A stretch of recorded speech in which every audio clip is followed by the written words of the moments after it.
যাদের নামাজ পড়ার সময় দুনিয়াবি চিন্তা মনে আসে বা নামাজে অমনোযোগী তৈরি হয়, তারা ভিডিওটি শেষ পর্যন্ত দেখার অনুরোধ রইল। হযরত আলী রাদিয়াল্লাহু তাআলা আনহুর কাছে একজন ব্যক্তি এসেছে। তখন লোকটা বলল, হুজুর, আমার নামাজে মন বসে না। নামাজে দাঁড়ালে আমার দুনিয়াবি নানা চিন্তা আসে। হুজুর, আমার এই নামাজ কি আল্লাহ তাআলা কবুল করবেন? তখন হযরত আলী রাদিয়াল্লাহু তাআলা আনহা বলেছেন, না, তোমার নামাজ কবুল হবে না। তখন লোকটা মনে অনেক কষ্ট নিয়ে চলে যাচ্ছেন। এমন সময় রাসূল সাল্লাল্লাহু আলাইহি ওয়াসাল্লাম এসে হযরত আলী রাদিয়াল্লাহু তাআলা আনহুকে জিজ্ঞাসা করলেন, ইয়া আলী, আপনার কাছে লোকটা কেন এসেছিল?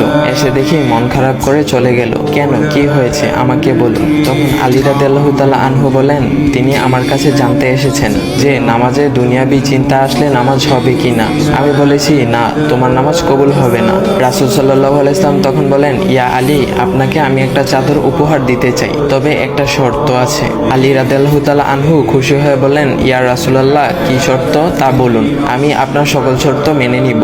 বুঝতেই তো পারছেন রাসূল সাল্লাল্লাহু আলাইহি ওয়াসাল্লামের চাদর বলে কথা। তখন রাসূল সাল্লাল্লাহু আলাইহি ওয়াসাল্লাম বললেন, ইয়া আলী, আপনি যদি এই মুহূর্তে 2 রাকাত নামাজ একনিষ্ঠভাবে পড়তে পারেন দুনিয়াবি সকল চিন্তা দূর করে, তাহলে আমি আপনাকে সেই চাদরটি উপহার দেব।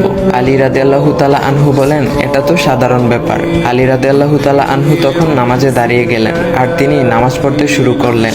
এমন সময় তার মনের মধ্যে শুধু ভাবনা চিন্তা আসতে শুরু করলো, আচ্ছা, আমাকে যে রাসূল সাল্লাল্লাহু আলাইহি ওয়াসাল্লাম যে চাদরটা দিবেন, সেটা কি ফাতিমার চাদর নাকি রাসূল সাল্লাল্লাহু আলাইহি ওয়াসাল্লামের? আচ্ছা, চাদরখানা দেখতে কেমন হবে? এই বিভিন্ন বিষয় নিয়ে ভাবতে লাগলেন। তিনি ভুলেই গেছেন যে দুনিয়াবি চিন্তা নামাজে আনতে রাসূল সাল্লাল্লাহু আলাইহি ওয়াসাল্লাম নিষেধ করেছেন। এর মধ্যে আলী রাদিয়াল্লাহু তাআলা আনহুর নামাজ পড়া শেষ। আলী রাদিয়াল্লাহু তাআলা নামাজ শেষ করে রাসূল সাল্লাল্লাহু আলাইহি ওয়াসাল্লামকে বলতেছেন, ইয়া রাসূলুল্লাহ, আমি আপনার শর্ত মেনেছি, এখন আমাকে চাদরখানা উপহার দেন। রাসূল সাল্লাল্লাহু আলাইহি ওয়াসাল্লাম বলেন, ইয়া আলী, আপনি কি একনিষ্ঠভাবে দুনিয়াবি চিন্তামুক্ত ছাড়া 2 রাকাত নামাজ পড়েছেন? তখন আলী রাদিয়াল্লাহু তাআলা আনহা মুচকি হেসে বললেন, না ইয়া রাসূলুল্লাহ, আমি আপনার চাদর নিয়ে অনেক কিছুই ভেবেছি। তখন রাসূল সাল্লাল্লাহু আলাইহি ওয়াসাল্লাম বলেন, ইয়া আলী, নামাজ তোমারও হয়েছে, আর তুমি যাকে নামাজ হবে না বলে ফতোয়া দিয়েছো, তার নামাজও আল্লাহ তাআলা কবুল করে নিয়েছেন। শোনো আলী, দুনিয়াবি চিন্তা দ্বারা নামাজ বাতিল হয় না, নামাজ মহান আল্লাহ তাআলা কবুল করে নেন। সকল ফরজ নিয়ম কানুন মেনে নামাজ পড়লে নামাজ হবে ইনশাল্লাহ। তবে আমাদের সকলের উচিত নামাজ আদায় করার সময় একমাত্র আল্লাহকে স্মরণ করে নামাজ আদায় করা।